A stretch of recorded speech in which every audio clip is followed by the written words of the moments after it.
Now you've just written this book about the partnership between Sachin Tendulkar and Mohammed Azharuddin at Cape Town, and it also says that it's a Mhm. book about the friendship between India and South Africa through cricket. So talk us through about that book a little bit, and what else are you looking to convey through that book? Considering you wrote that it is also about the partnership of India and South Africa on the cricketing grounds. See, first of all, it's a special partnership.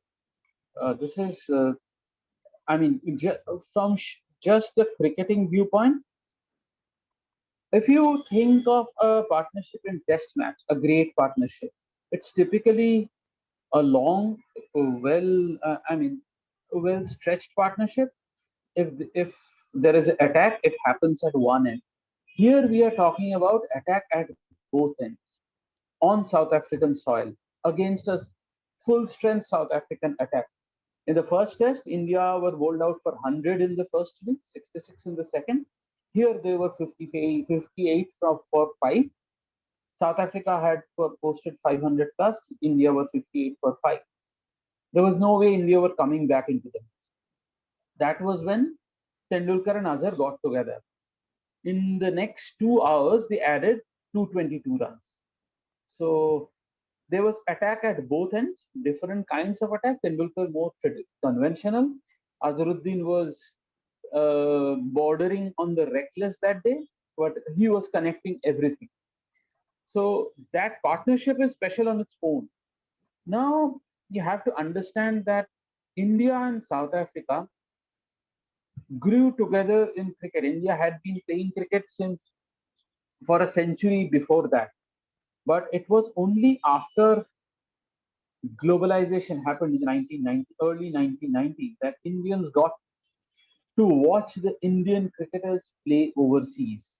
Satellite television, Indian cricket had already grown, but Indian cricket coverage, the cricketers suddenly came closer.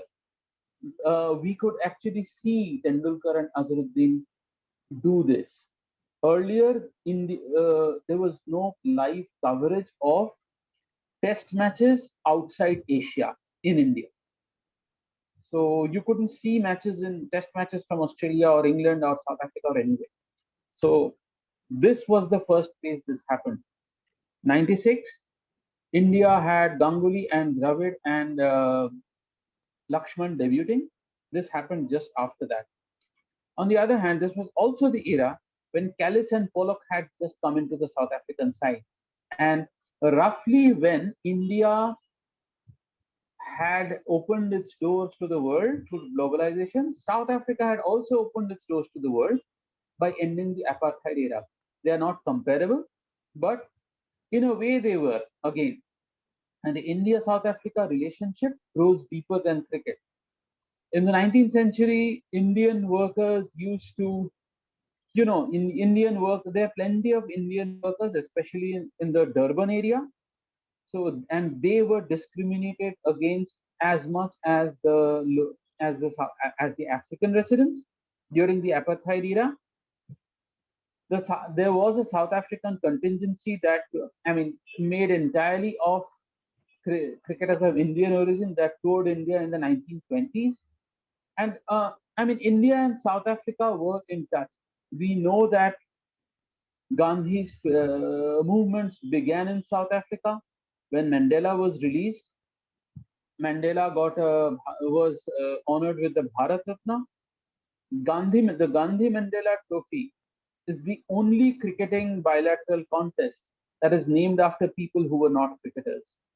The relation between India and South Africa is way deeper than the cricket. And in the 90s, they took off together. This series was part of a back-to-back contest.